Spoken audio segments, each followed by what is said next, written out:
Pronto? Chi parla? Ah sì, buongiorno. Sì, è già andato via. Bene, e quando? Un attimo che chiedo a mio marito. E l'agenzia, di nuovo. Hanno un altro cliente. Benvenuti nella soffitta più intrigante del web. Qui non si spolverano ricordi qualunque, si riaccendono riflettori, locandine, dive magnetiche, film audaci e storie che hanno fatto chiacchierare, sognare e arrossire l'Italia. Se amate il fascino delle protagoniste degli anni 70, 80 e 90, mettetevi comodi. Oggi entriamo nel mondo di Jessica Rizzo, una donna che ha trasformato la provocazione in personaggio e in una carriera fuori dagli schemi. Jessica Rizzo, nome d'arte di Eugenia Valentini, nasce a Fabriano, nelle Marche, il 21 aprile 1965.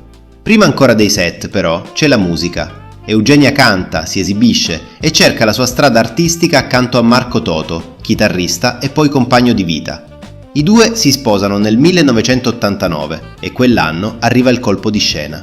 La coppia viene coinvolta in una produzione destinata al circuito a luci rosse. In questi giorni riceviamo delle persone. Avrete degli ospiti? Sì. Sì. Va bene. Però gradiremmo che tu non ne parlassi alla zia. Questo è impossibile. Io devo riferire tutto alla signora. Anche del lataio? Veramente non so di che sta parlando. All'inizio sembra una parentesi insolita, ma a Fabriano succede qualcosa di clamoroso. Alcuni spettatori riconoscono i due sullo schermo. La voce corre, la curiosità cresce, la stampa si accende. Altro che social, bastava il passaparola del paese, il bar, il vicino di casa e la notizia diventava una piccola valanga. Da quel momento Jessica Rizzo diventa un nome discusso, cercato, impossibile da ignorare. Vedrai, cara, si tratta di aspettare 5 minuti. E aspettiamo. Tanto ormai siamo qui, ci conviene aspettare. Negli anni 90 il settore vive una stagione diversa da quella di oggi.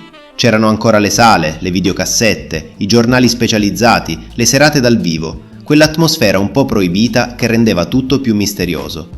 Jessica arriva nel momento giusto, con il volto giusto e soprattutto con una personalità che buca lo schermo. Non è soltanto presenza scenica, è ironica, diretta, capace di far parlare anche fuori dal set. La carriera prende velocità. Lavora con nomi della scena internazionale e nel 1992 riceve un premio come miglior attrice protagonista per Giochi di coppia, diretto da Gerard Damiano. È un riconoscimento importante, ma la cosa più interessante è un'altra. Jessica capisce presto che non basta stare davanti alla macchina da presa. Per durare bisogna organizzare, produrre, inventare e lei lo fa. Ecco la mia prima avventuretta. Il guasto della macchina funziona sempre. Ha bisogno di una mano? Vieni, Riccardo. Ci pensiamo noi. Oh, sì, grazie, non so che le capita, non si mette in moto.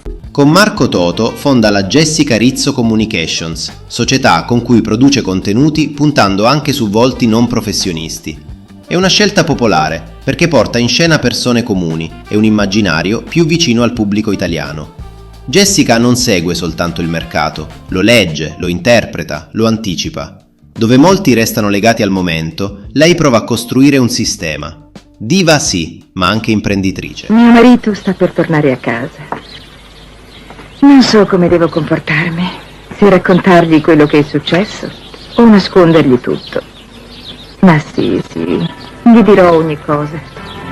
Lui è intelligente e moderno, certamente capirà. Il suo nome si allarga oltre il cinema per adulti. Arrivano interviste, ospitate, articoli, discussioni. Jessica diventa una protagonista di costume, una figura che racconta un'epoca, con le sue contraddizioni, i desideri nascosti e quella voglia italiana di scandalizzarsi mentre si guarda dal buco della serratura.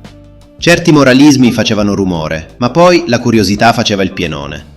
A metà anni 90 si concede anche il teatro. Nel 1995 debutta in Il Nulla di Dario D'Ambrosi e nel 2003 interpreta Cesonia nel Caligola di Albert Camus, diretto da Arnolfo Petri.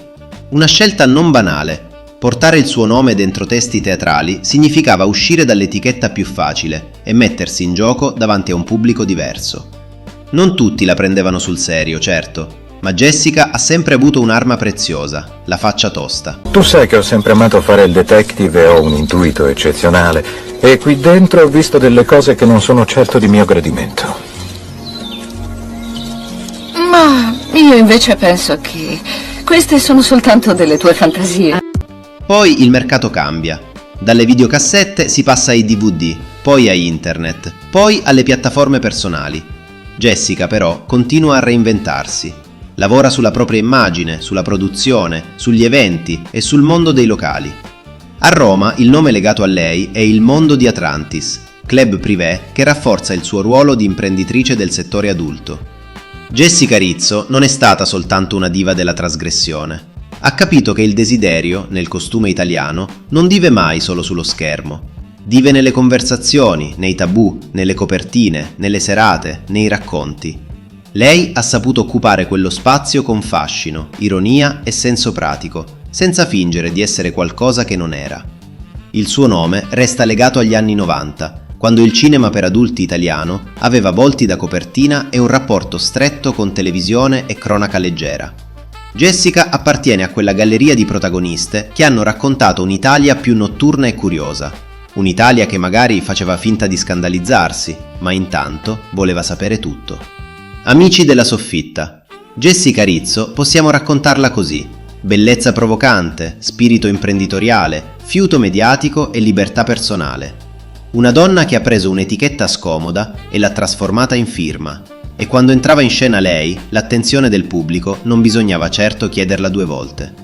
Lasciate un like, iscrivetevi alla soffitta.